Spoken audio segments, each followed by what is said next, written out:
Paano niya yan, Mr. Maravillas? Narinig mo yung balita? Si Super Ate Anya, Aimee Marcos, loyal kay Maudig.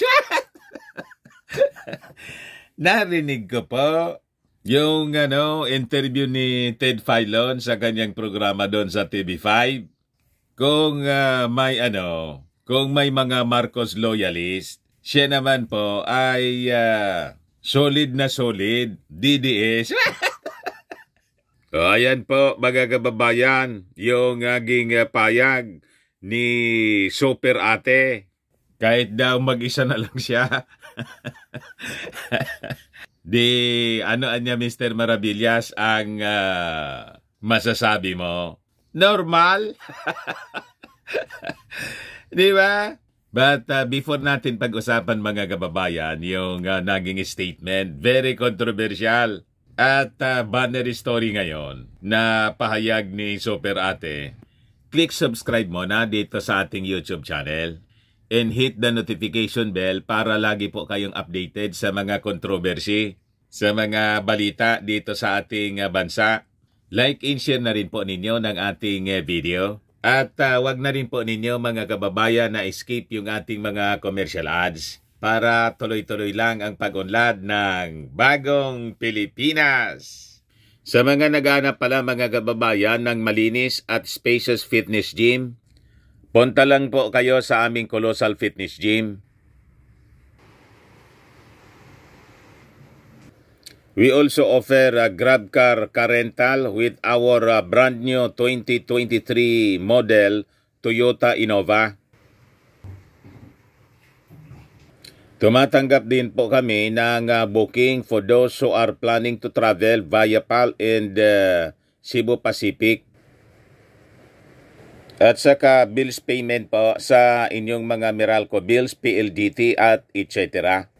Ang Colossal Fitness Gym matatagpuan po sa 3rd floor ng Security Bank Building, Lanco Business Park, Legazpi City, Albay. Para sa inyo mga inquiries, contact lang po ninyo yung aking anak Jelon Maravillas. Ang number niya 0966-802-0949.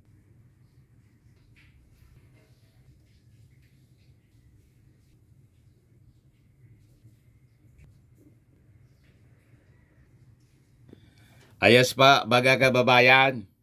Ayos na niya, Mr. Maravillas, si Super Ate. O sabi diyan, mga kababayan ng senadora, noong 2015 anya, ako ang una at nag-iisang gobernadorang nagdeklara ng suporta para kay Pangulong Duterte. At kahit ako ang mag-isang matira, maninindigan ako para sa kanya. Marunong kasi mga kababayan magtanaw ng utang na loob din si Super Ate. So magandang pag-uugali ito ng isang tao. Kaya ako conforme po sa paninindigan ni Super Ate na kahit mag-isa na lang siya. Yung mga kaalyado po ni Maudig sa PDP laban, nag-alisa na po. Sumama na kay susunod na Pangulo ng ating bansa, Martin Romualdez, sa lakas CND. Ayan po, nagsipag abandon ship na, sinking ship, yung PDP laban. Sabi diyan, PDP laban no more, Gonzales, Lasatin, Villa, join lakas CMD. Abandon ship po. Pero sabi niya ni Maudig's Mr. Maravillas, kahit anya ako mag-isa na lang, umalis anya yung gustong umalis. So sabi diyan, Senior Deputy Speaker in Pampanga 3rd District, Representative Aurelio Gonzales Jr., Pampanga 1st District, Carmelo Lasatin II, and Siquijor Representative Saldi Villa were former members of Partido Demokratiko Pilipino Lakas ng Bayan, PDP Laban. They are great addition to the strength and diversity of Lakas CMD, which is a coalition of hardworking public servants who share a common goal of serving the Filipino people with integrity, and dedication under President Marcos administration. Sabi mga kababayan ni Martin Romualdez. Abandon siya po. Romualdez administered the oath-taking in a simple ceremony held at the social hall of the Office of the Speaker in Batasan Complex, Quezon City. Our party remains steadfast in its dedication to nation building, and we thank those joining us for committing to contribute to shaping a better and progressive Philippines. Sabi mga kababayan ng House Speaker na inaaway ni Maudigs dahil sa pagtanggal po ng confidential funds ni Inday. Pero anya, Mr. Maravillas, si Super Ate, loyalista pala ni Maudigs. Sabi nga natin mga kababayan, siguro yung iba nakukonfuse ngayon, nalilito kung saan ba si Super Ate. Para ba sa kanyang pamilya si Super Ate, kay Pangulong Bongbong Marcos, o kay Maudigs? Ano na ba niya yung kasabihan na blood is thicker than water? Para anyang hindi na applicable kay Super Ate. Applicable po lahat kay Super Ate. Sa analysis ko lang po mga kababayan, ito'y ginagawa ni Super Ate para sa kanyang pamilya, para sa ating Pangulong Bongbong Marcos, kay bongit niya, at siyempre sa kanyang tatay na si dating Pangulong Ferdinand Idralin Marcos na nalibing po sa libingan ng mga bayani dahil po kay Maudigs. Nagtanaw siya ng utang na loob. Ganon po, magandang pag-ugali ng isang Filipino, ng isang Marcos, yung hindi sumasama sa mga away-away. In fact, mga kababayan, it is in line with Christian values, Christian teaching po. Di ba may turo po yung ating Panginoon? Mahalin mo ang iyong kaaway. Pag binato ka niya ng bato, di ba? Batuhin mo ng tinapay. Ayun ang ginagawa po ni Super Ate. Si yung kanyang pamilya, ayaw tantanan ni Maudigs, pero binabarkada niya si Maudigs. Di ba? Malawak po yung pag-unawa ni Super Ate kahit may mga masamang plano. Lalo na mga kababayan, yung barkada ni Inday na si Ilo Garci. Di ba? Pero hindi na binibitawan si Inday. Nang magsabi si Inday ng tambaloslos, patama kay Martin Romualdez, sumaklolo. Mga kababayan, si Super Ate, pinuntahan sa Davao at ginawang joke-joke lang, katatawanan. Tambaloslos ka niya daw. Yung statement na tambaloslos, kasi sa totoo lang, napasama doon si Inday. Lumalabas na childish siya. At palaaway, saklolo po si Super Ate. Para hindi po kumalat yung apoy.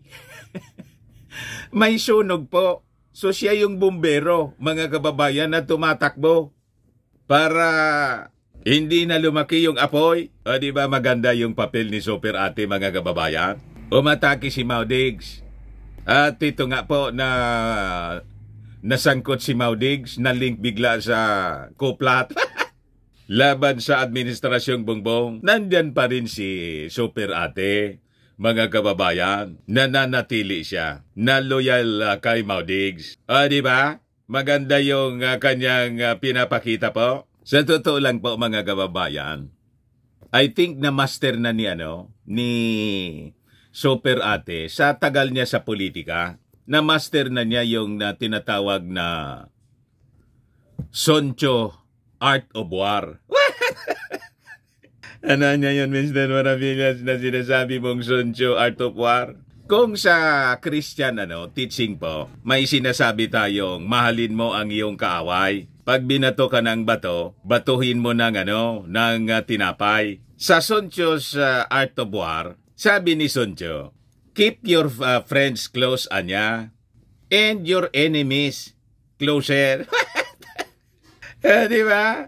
Dapat ganon to protect the president.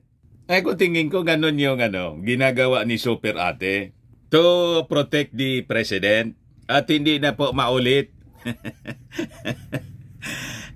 Hindi na maulit yung nangyari sa kanyang tatay noon. Natuto na si Super Ate. Kaya sa tingin ninyo, bakit niya parang iba yung ginagawa ni Super Ate? Lumalabas, pinagkakanulo na niya yung kanyang pamilya. Yung ating Pangulong Bongbong Marcos na kahit inaatake ni Mau Diggs po, nandun pa rin siya sa pagsuporta at hindi niya iiwanan si Mau Diggs kahit mag-isa na lang siya. Mahalin mo nga ang iyong kaaway. And keep your friends close and your enemies closer. Ganon, mga kababayan. Naintindihan na ninyo? Malinaw na po? Di lumalabasan niya, Mr. Maravillas, Trojan horse. What? Kasi pag di-distansya ka doon sa kaaway mo, hindi mo madidiscover kung ano yung galawan. Di ba? Ganon kagaling po si General Sonjo. You have to keep eye on your enemy. Nag-gets na ninyo? Kaya mahal na mahal ni Super Ate si Mau Diggs, mga kababayan. Mahalin mo ang iyong kaaway. Christian teaching po siya. O yan po yung kanyang opisyal na pahayag. Sabi niya dyan, noong 2015 ako ang una at kaisa-isang gobernador na nagdeklara ng suporta para kay Pangulong Duterte. Nakikita ko sa kanya ang matapat, ang aking ama. Matapat sa kaibigan, matapat sa bayan. Kita ninyo, tumatagos sa puso, mga kababayan, yung statement ni Super Ate. Matapat anyang kaibigan, matapat sa bayan. Kinokonsensya po si Mau Diggs. Kita ninyo yung mensahe ni Saywar, ni Super Ate, na siya matapat na kaibigan. Kahit ginagawan siya ng masama, matapat pa rin siya. Nasaan na ang konsensya? Yun ang hindi sinasabi ni Super Ate kay Mau Diggs. Pero yun ang yun ang mensahe niya. Madaling sabi, ang tanong ni Super Ate na hindi man niya po biniverbalize, bakit mo to ginagawa sa amin? Di ba? Bakit mo inaaway yung aking kapatid? Ano bang ginagawang masama namin sa inyo? Ako yung unang gobernadora. Wala ka man leader noon. Ako lang. Kaya ka nanalo. Tapos, imbis i-support mo yung aking kapatid, pati si Martin, pinsan ko, inaaway mo.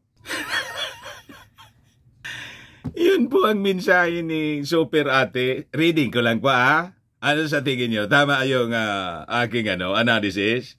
Kinukonsensya po yung mga Duterte. Ano ba niya yung ginagawa ko sa inyo? Ang pamilya ko naman. Nagpapakumbaba sa inyo. Pumunta kami sa Davao para maka-uniteam si Inday. Ngayon, 6 years lang naman. Bakit hindi ninyo mapagbigyan? Di ba? Yun ang totoong damdamin ni Super Ate na hindi niya po sinasabi. Di ba? Kaya sabi niya, ano raw ba ang sikreto ng mga Marcos?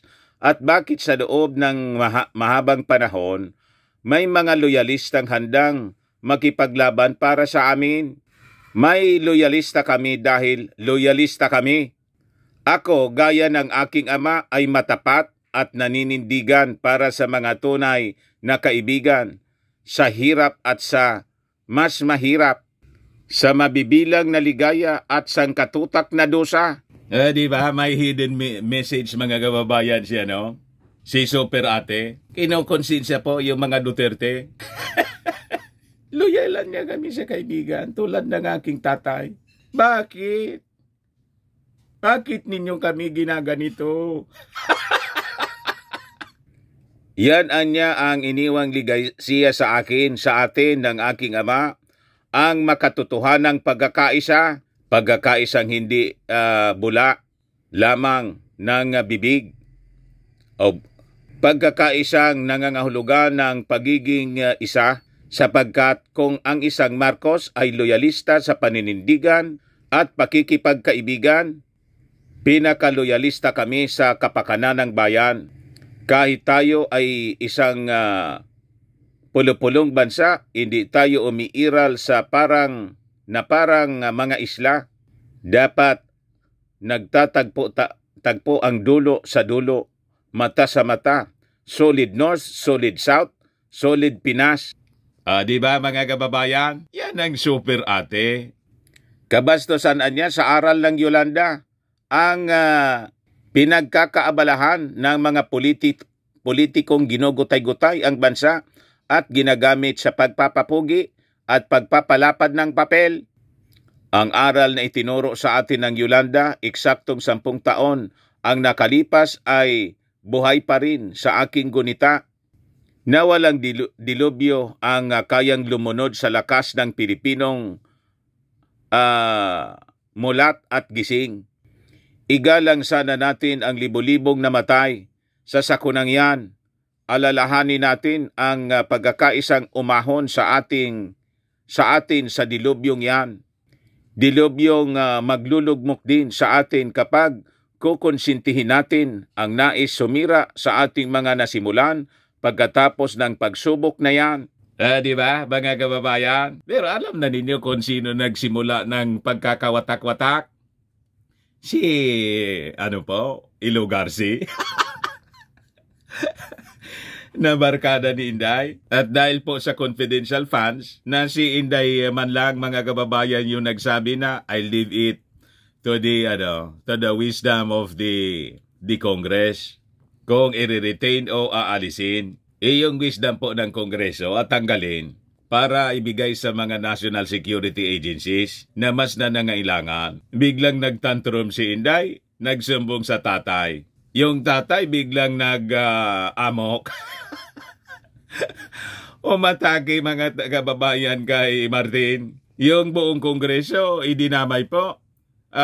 Inakusahang bulok. The rest is history. So si Inday, umaakto siyang referee. So tama lang po mga kababayan. So sabi niya, inuulit ko, noong 2015, ako ang una at kaisa-isang gobernador na nagdeklara ng suporta para kay Pangulong Duterte. At kahit ako ang nag-iisang matira, maninindigan ako para sa kanya. Di ba? Napaka-strong yung mensahe po ni Super Ate. Tago sa buto, tago sa konsensya. Mensahe niya yon kay Maudigs. Na hindi siya yung double talk na tao. May isang salita ang mga Marcos na pag nag-commit po ay talagang pinaninindigan at siya naninindigan. Ang mensahe niya, klarado, na sana ang mga Duterte i-reciprocate ang ganon. Di ba? Hindi yung iba yung ginagawa kaysa sa sinasabi. Nagets ninyo ang hidden message ni Super Ate? Si Inday po, sa tingin natin, malapit nang umiwalay. Dahil po, pati yung Senado, ipinasa na ngayon, mga kababayan. Ay, hindi pa pala. Under consideration yung 2024 budget. Pero yung confidential funds po, kung ano yung desisyon ng Congress, yun na yung inadapt, mga kababayan ng Senado. Sabi ni Super Ate, ang isang anak na humarap sa napakaraming pananaksak sa likod ay hindi kailanman tatahimik sa mga pagtataksil at pambabastos sa taong bayang. sa taong gumagalang sa aking ama. Noong paintulutan niyang mahimlay ito sa libingan para sa kanya, doon ay tinanong siya na kaya ba niya pinahintulutan ang paglilibing ay dahil kaibigan niya lang ako? Ang sagot niya noon ay sagot ko ngayon. Hindi lang dahil kaibigan ko si PRRD, kaibigan ko talaga siya. Higit lalo si Inday Sara, mga kaibigan ko sa pagpapaunlad ng bayan, pagpapanatili ng kapayapaan, at pakikipaglaban kontra sa puwersa ng kasamaang nagpapalaganap ng katiwalaan, gutom at katraydoran. Di ba? Patama doon sa mga may niluluto. Na masamang plano, nagpaplat mga kababayan. Kaya yung mga barkada po ni Maudigs na mga retired generals na kausap ni Browner, binoking po ni Browner yung usap-usap, yung pag-usap-usap nila. Tumbok na tumbok mga kababayan sa last statement ni Super Ate. Wag traidor po. Tumbok na tumbok din si Hilo Garci. Pero si Hilo Garci mga kababayan, nagsalita na rin. Wala mang maniwala na suportado daw niya. Wala daw siya never daw siya na nagplot. What? Di ba? Ayan yung sabi ni The Little Girl. Jamie affirms support for Romualdez. We should now move on to more pressing national concerns. Wala man po maniwala kasi nga po, may masama siya, may masamang reputasyon. Di ba? Ilang beses niyang ginawa. Ginawa niya kay Irap, ginawa kay APJ, ginawa kay Pantaleon Alvarez. Ngayon, sino yung maniniwala sa kanyang mga sinasabi? Di ba wala? Yan kasi po. O ngayon, pakinggan natin po yung porsyon ng statement ni yung interview ni Ted Filon. Iramin ko muna, Ted, sa TV5 kay Super Ate. I-play ko po. Sa lahat, gusto ko lang sabihin, ako yung kaisa-isa at... Ayan po siya, ulitin ko po, mga kababayan. Interview ng TV5. Biglang nagpa-interview si Super Ate. Sa lahat, gusto ko lang sabihin, noong 2015, ako yung kaisa-isa at unang gobernador nagdeklara para kay PRRD. At kahit ako ang matirang nag-iisa, maninindigan pa rin ako sa kanya. Kasi... Kahit daw siya nag-iisa na lang, maninindigan siya para kay PRRD. Ang dahilan na marami kaming loyalista kasi yung tatay ko nananatiling tapat at loyal sa mga kaibigan. Di ba? Yan daw kasi yung kanilang yung kanilang ugali. Kaya maraming Marcos loyalist kasi loyalista din sila sa mga kaibigan. Inday? At Maudigs, loyal din ba kayo? Kailangan i-reciprocate ninyo yung si Inday. Halimbawa, di ba sinuport ni Martin Romualdez yung kampanya? Campaign manager ni Inday po, si Martin Romualdez. O ngayon, naging tambalos-los po. Nung kampanya mga kababayan, nagpasalamat pa nga si Inday. Sabi ni Inday, sumasalang na lang siya sa pagsasalita. Lahat ng pangangailangan niya, yung sasakyan, security, pagkain, lagi siyang busog. Galing mismo sa kanyang mga bibig mga kababayan. Pagkatapos, biglang naging tambalos-los. Di ba? Ituloy natin yung sabi ni Super Ate. Tiisa na lang po. Tiisa na lang daw. Ma'am, ba't niyo nasabi yan bigla? Wala lang, sabi ko sa'yo, mainit ang ulo ko ngayong umaga Bakit niya, nasabi mo yan, wala lagan niya, mainit lang yung ulo ko. Di ba? Magaling magsagot po si, magaling sumagot si Super Ate. Pinag-isipan niya yon mga kababayan ng mabuti, para hindi na lumaki po yung problema. Sabi nga natin, siya po yung fire department. May sunog po, hindi na siya po nakikisali pa. Inaapula niya yung apoy. May sunog eh. Alangan man may sunog na, you add fuel to the fire. Di ba yung dapat iapula mo yung apoy? Yun ang ginagawa po ni Super Ate. Bakit ma'am? Ano ho bang inyong damdamin dito po ngayon sa nangyayari? I hope you don't mind us asking. Si Ted Pilot siya. Ngayon sa counterpart nyo sa Kongreso na mukhang merong may mga demotion na nangyayari at yung nga po, pagsasabi daw ho na ang iba may nangyayaring laglagan. Yeah, yun na nga ang masama rito, imbes na igalang ang pag-alala ng libo-libong namatay ng Yolanda, ika-10 anibersaryo ngayon, alalahanin natin. Hirap na hirap ang mga tao at tumarami ang nagugutom. Pagdagulan na lang tayo lahat. Naku, wag naman mauwi dyan. Gusto kong sabihin, tulad ng sinabi ng tatay ko noon, isang bansa, isang diwa. Solid North, solid South. Pinas, that's the only way. Di ba? Tama ba yun? So, Opo. base Ayun, mga kababayan. Gusto niya na huwag mawasak yung unity team. Kahit may mga gustong magwasak po. Isinoan niya Mr. Maravillas yung gustong magwasak. Di ba klarade po sa timeline? The Chronicle of Events. Ang nauna po, si The Little Girl. Doon nagsimula, mga kababayan, kay The Little Girl. So, ang ibig sabihin na niya, Mr. Maravillas, ang punot dulo, si The Little Girl. Sino pa? Yung barkada po ni Inday, namulitika kasi agad, nag-ambisyon, lumala po. Ito na ngayon. Pero sabi ni Super Ate, nang tanungin niya kung ang ibig sabihin niya ba, unity pa rin? Ewan ko, maraming nag-aaway, pero kami hindi. So, Ewan ko niya, maraming nag-aaway, pero kami hindi.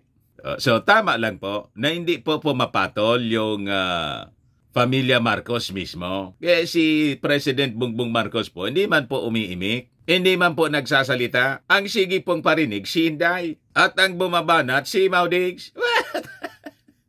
So, sabi ni Super Ate, solid pa rin ang Norte, solid pa rin ang South. So, buo pa rin ang Pilipinas, wag naman nilang watakin. Opo. Di ba? Buong buoan niya ang Pilipinas. Huwag naman nilang watakin. Ayos pa. Yan po yung appeal ni Super Ate na magkaisa po tayo daw. Huwag ninyong watakin. O, gas kamay naman pa ako, Poncio Pilato. Hindi ba po tayo? Sabi ko nga po, kung mawasak yung unity team, sila yung nag-aaway-aaway. Tayo, masaya lang tayo rito na nagkikwento ng kanilang pag-aaway. Di ba? Dahil lang sa confidential funds, tinanggal po Kasi 125 million po, linunok, 11 days lang. Anyway, yan man lang po mga kababayan. Baka lang gusto ninyo po itong itry, Firmax Firming and Lifting Cream. Pinapahid po sa mga pulses in affected area. Mainam po sa paninigas na mga kaso-kasoan. Ito naman po, Automax Revitalizing Serum. Sa mukha naman yung application. Anti-aging po siya. You will look 10 years younger than your age. Sa mga cancer patients naman po, baka lang gusto ninyo itong itry. Ning siya Red Mix Fruit Drink. Hindi man po siya gamot, food supplement siya. Kaya lang, gawa siya mga kababayan sa goji berry. Yung goji berry may anti-cancer properties. Ayos? O ngayon, yung mga inquiries ninyo po, dumiritso na lang kayo sa aming messenger, sa Facebook. Para, masagot namin agad. Ako po si Dante Maravillas. Bye-bye po. God bless.